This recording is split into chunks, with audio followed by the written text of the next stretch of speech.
तो 5 राज्यों में चुनाव आयोग ने विधानसभा चुनाव की तारीखों का ऐलान कर दिया और इसी के साथ इन राज्यों में अब चुनाव का जो बिगुल है वो फूंक दिया गया है। बता दें आपको कि राजस्थान में 23 नवंबर को मतदान होगा, जबकि मध्य प्रदेश में 17 नवंबर को मतदान होगा।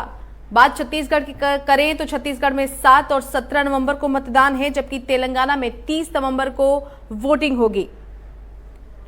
इधर मिजोरम की बात करें तो 7 नवंबर को मतदान है और 31 अक्टूबर तक सभी पार्टियों को चंदे की जानकारी देनी पड़ेगी। संवाददाता नितिन धीमान हमारे साथ जुड़ गए हैं।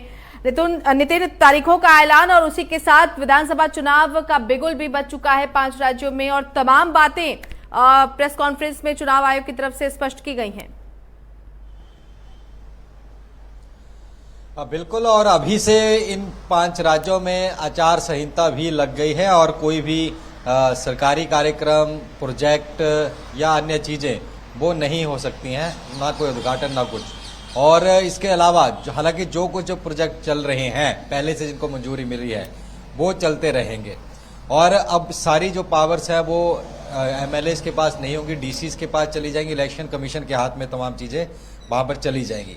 एक चीज देखने वाली है कि तमाम राज्यों में सिर्फ अगर छत्तीसगढ़ की बात कर ले तो वहीं पर 2 चरणों में है, बाकी सब जगह एक ही दिन एक ही चरण में चुनाव हो जाएगा। क्योंकि बाकी जगह जो है वो इतना अनरेस्ट नहीं है। छत्तीसगढ़ में कुछ जगह जो नक्सल प्रभावित इलाके हैं उसकी वजह से 2 चरणों में चुनाव रखा गया है।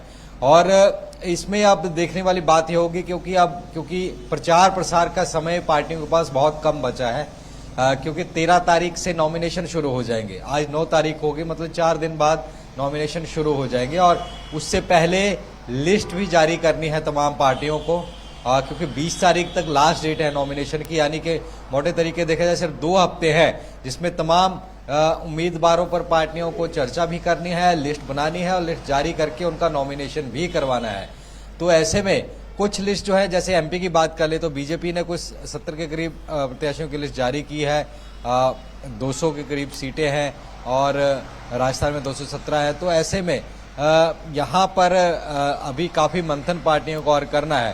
कांग्रेस की तरफ से भी अभी सीटों का डिक्लेयर किया जाना, आम आदमी पार्टी की तरफ से भी। और यहाँ पर एक चीज और देखने वाली है कि इन 5 राज्यों में बात करें तो सिर्फ एक इसमें एमपी है जिसमें बीजेपी की सरकार है। हालांकि पिछली बार एमपी में भी बीजेपी की पहले हार हुई थी, बाद में कमलनाथ की सरकार बनी थी, फिर तख्ता पलट हुआ था, ज्योतिरादित्य सिंधिया बीजेपी में आ गए थे, वहां पर शिवराज चौहान मुख्यमंत्री बने थे। इस बार कई चुनौतियां हैं दोनों ही पार्टियों के पास।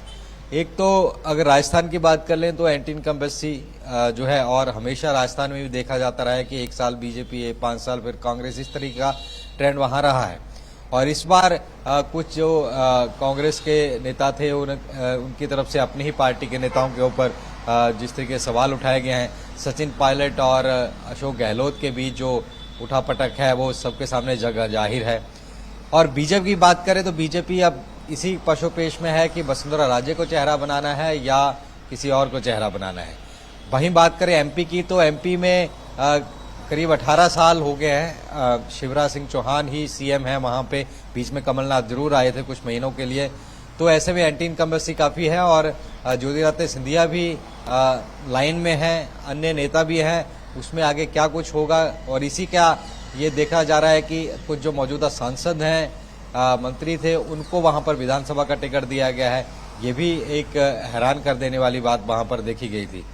तीसरा अगर बात कर ले छत्तीसगढ़ की तो भूपेश बघेल की सरकार वहां पर है, कांग्रेस की है और काफी स्ट्रांग तरीके से। और वहां पर बीजेपी जो है एक विपक्ष को ढूंढने में लगी हुई है, क्योंकि रमन सिंह के बाद कोई मजबूत नेता उनके पास छत्तीसगढ़ में तो फिलहाल नहीं है। ऐसे में कोई मजबूत विपक्ष का नेता उनको जरूर वहां पर जरूरत है। तो बीजेपी वो छत्तीसगढ़ में भी अपने आप को सरकार वहां खड़ी करने की कोशिश में है।